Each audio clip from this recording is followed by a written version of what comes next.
Alright, nak jual rumah tapi geran tak ada. Soalan pertama biasa saya akan tanya, rumah ni ada loan lagi tak? Ada pembiayaan lagi tak? Once kalau ada, maksudnya geran ada mungkin pada bank. Cuma owner aja tak ambil pot, biasa. Jadi macam mana nak tahu pastikan geran tu ada ke tak ada dekat bank? First kali korang bayar cukai pintu tak? Korang bayar cukai tanah tak? Kalau ini dua benda pun kau tak bayar, kau rasa kau siapa sebagai tuan rumah malasnya hidup korang. Itu pun kau tak tahu. Alright guys. Jadi tuan rumah kena bayar cukai pintu, kena bayar cukai tanah.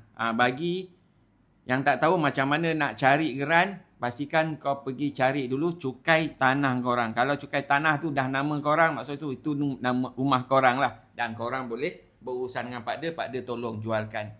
Alright? Tapi kalau benda dua perkara tu pun kau tak ada, kau pergi pejabat tanah, kau tanya punch nama kau, buat carian atas nama kau, ada berapa geran tanah atas nama dan nombor IC kau. Kat situ pun kita dah akan dapat tahu sama ada rumah ni adalah rumah korang ataupun bukan. Macam Pak Dia kalau berurusan nak jual beli rumah, Pak Dia memang nak tengok geran. Kalau tak ada geran atas nama kau, aku tak boleh berurusan dengan dia lah, dengan awak, dengan anda.